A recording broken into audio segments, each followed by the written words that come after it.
Não tenha ilusões sobre si mesmo. Se você não sabe fazer alguma coisa, corra atrás do aprendizado com quem sabe, porque isso é muito mais barato do que tentar aprender sozinho, quebrando a cabeça e perdendo dinheiro. A deusa da sorte, ela não sorri para aqueles que apostam em casas de aposta ou cassinos. Ela sorri para aqueles que fazem o seu trabalho aplicado em tarefas honráveis, né? Ou para aqueles que são donos de casas de apostas ou cassinos.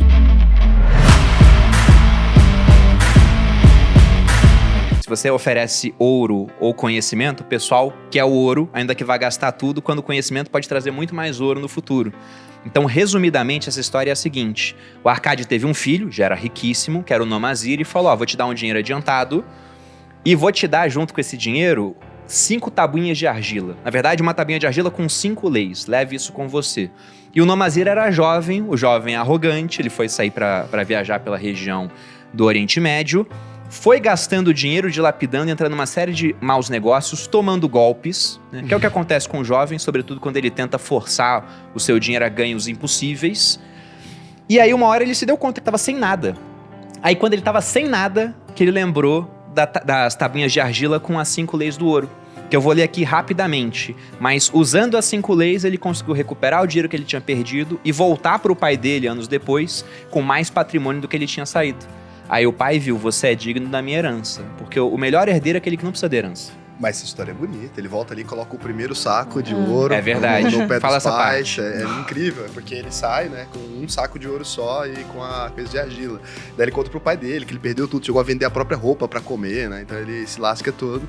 E aí ele volta com um saco de ouro e coloca de volta no pé dos pais dele ali e fala, tá aqui então o saco de ouro que você me deu.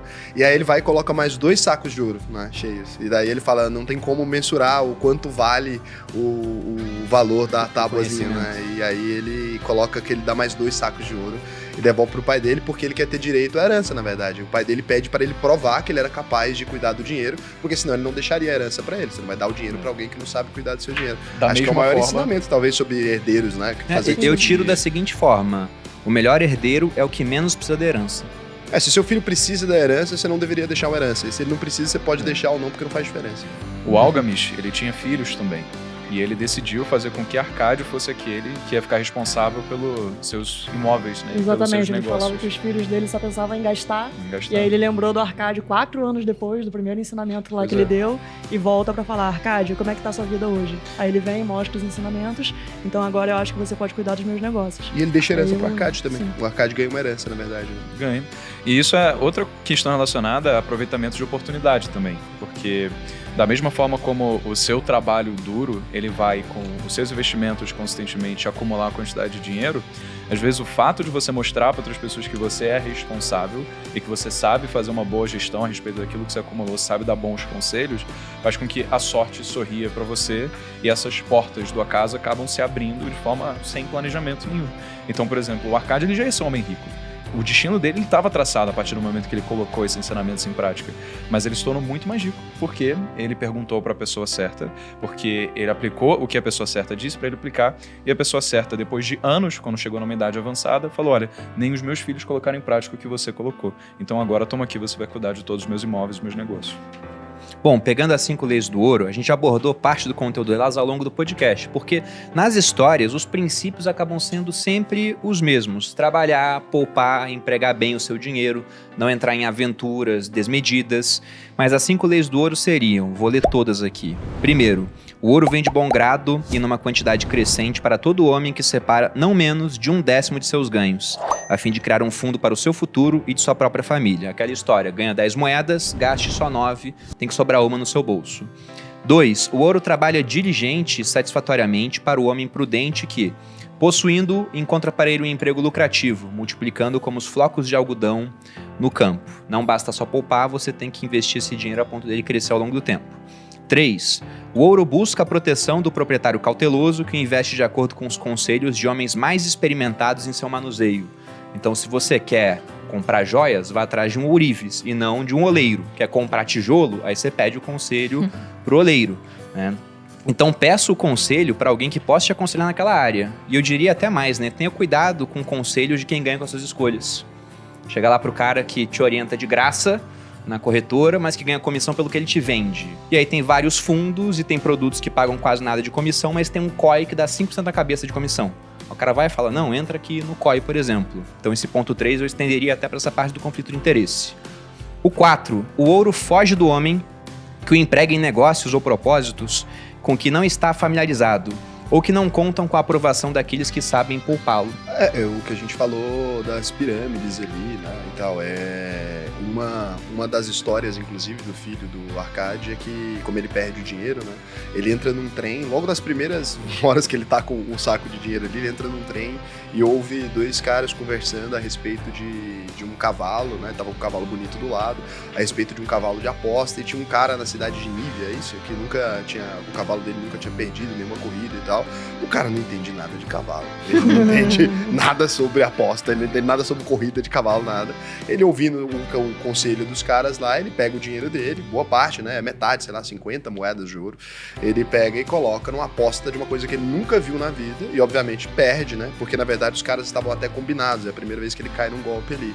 E o que ele esperava com aquilo, né, olha a arrogância, o cara tem um cavalo que nunca perdeu. Se eu ouço essa copy, eu mesmo, vamos falar que eu quero arriscar, quero fazer uma bagunça. Se eu vou a copy, tem um cavalo que nunca perdeu. Tem uns caras besta que nunca foi nessa cidade e tá indo. Eu não sei nem se é um golpe isso. Isso é basicamente aproveitar da burrice do ser humano. Tá ali, ele vai lá e aposta metade do dinheiro que ele recebeu e perde a grana toda, né? Isso aí acontece toda vez que você tem um dinheiro ali. Se você pega uma pessoa que herda, por exemplo, um dinheiro, ela não sabe cuidar daquele dinheiro, ela não sabe como é que ela ganhou, né? Então é muito fácil pra ela perder. É o contrário de uma pessoa que tem dinheiro e perde o dinheiro. É muito mais rápido para recuperar, né? Uma pessoa que construiu o próprio patrimônio, ela pode até dar errado de alguma forma, ela vai lá e volta de novo, né?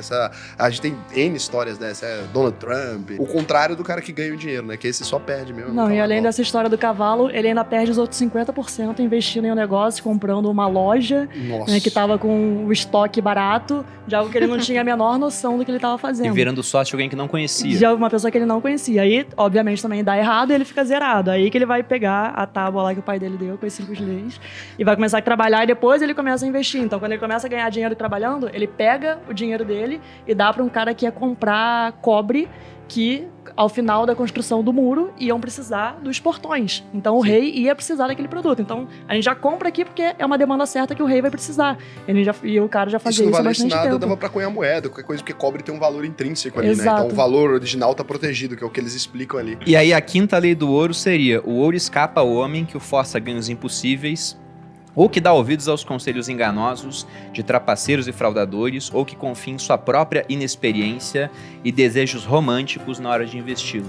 Ou seja, vai atrás de maus conselheiros, entra em negócios que oferecem ganhos absurdos a longo prazo e acha que sabe mais do que sabe, né? Que é o que mais acontece. Pra você ver que é difícil, né? Porque ele fala assim, procure pessoas pra te dar um conselho. E ao mesmo tempo ele fala, uma parte da galera não é bom pra você procurar um conselho. Então, esse filtro aí é uma coisa que é a lição mais difícil, talvez, né? Porque você tem que saber procurar alguém, mas não procurar alguém que é um golpista ali. E é muito difícil saber em quem confiar, né? Escrito, né? Como é que você vai saber?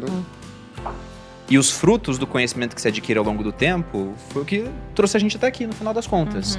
Então, por isso que eu teria cuidado em somente me especializar em pagar prestações mais cedo, ao invés de me especializar em investir, né, para multiplicar o meu patrimônio ao longo do tempo. Até porque, geralmente, o pessoal quer investir quando já tem muito dinheiro. Direto eu recebo lá, recebi uma herança de 1 milhão. No Instagram o pessoal me manda. É impressionante o tanto de gente que recebe uma herança de 1 milhão hoje em dia. Sim, eu também fico impressionado. Eu falo, gente, onde é que essas pessoas estão toda hora? Eu falo pra Malu, a quantidade de gente que do nada chega e fala, pô, Bruno, eu tenho um problema, eu recebi uma herança de 15 milhões. Todo dia. O problema eu tenho. Você não tem um problema. Você tem uma solução, você recebeu 15 milhões, só que a pessoa não sabe investir 100. Porque nunca tirou dinheiro de CDB. É só o que ela sabe fazer. Aí, de repente, ela chega com muito dinheiro na mão, que vai acontecer a mesma coisa que aconteceu com o Nomazir. Simplesmente o dinheiro vai embora porque ela não tem um conhecimento acumulado. É um saco de dinheiro. É a melhor analogia. Pode investir tudo no cavalo que dá certinho. Já testamos aí pelo livro. E pensando, agora trazendo a realidade do livro, que foi escrito com base, né, em uma civilização muito antiga, quando o dinheiro ainda era feito de metais preciosos. Ou não, né? Você tinha também algumas moedas de cobre, mas ele cita principalmente as moedas de ouro e de prata. E nessa época nós não tínhamos um mal moderno, pelo menos não da maneira que a gente tem hoje, que é a inflação. Então várias vezes ele aconselha, guarde dinheiro, mas só guardar hoje em dia não é o suficiente. Porque você guarda aquele papel moeda e constantemente você tem mais papel moeda sendo colocado na economia, e o que acontece é que o seu papel moeda vai comprar cada vez menos itens com o passar do tempo. O que vocês acham que as pessoas devem fazer para adaptar esse ensinamento para hoje? No que elas podem investir para que o dinheiro cresça ao longo do tempo? Não só investir como investimento em si, mas também em termos de negócio. O que vocês fariam se estivessem começando novamente? Ainda se a gente pega assim, os principais ensinamentos que eles trazem são relacionados a o dinheiro ele vai gerar crianças, que vão gerar netos, que vão gerar bisnetos. Então, os rendimentos, bem ou mal, naquela época, eles já são considerados como uma forma de você aumentar seu veículo de riqueza. Hoje, a gente tem inflação porque a gente não usa mais moedas de ouro, nem prata, nem cobre para fazer transação. Por outro lado, a gente ainda vai fazer a mesma coisa do que naquela época. A gente só precisa fazer com que os nossos rendimentos eles sejam reinvestidos ao longo do tempo e pensar que o custo de oportunidade daquilo que está gerando rendimento, ele não é maior do que, por exemplo, a alternativa com a mesma segurança. Por exemplo, para ficar claro aqui, você fala, você investir na poupança, isso daqui vai gerar rendimento? Tem juros compostos? Tem. Só que é um custo de oportunidade alto relacionado a, por exemplo, um Tesouro Selic? É infinito, porque você consegue mais rentabilidade, só que com risco até mais baixo do que se você investir, por exemplo, numa poupança. Então, acho que a questão é carteira diversificada, em ativos que são descorrelacionados entre si, sofrem diferentes influências do mercado, manter sempre uma exposição à renda fixa e exposição à renda variável também, para que você consiga potencializar os ganhos ao mesmo tempo.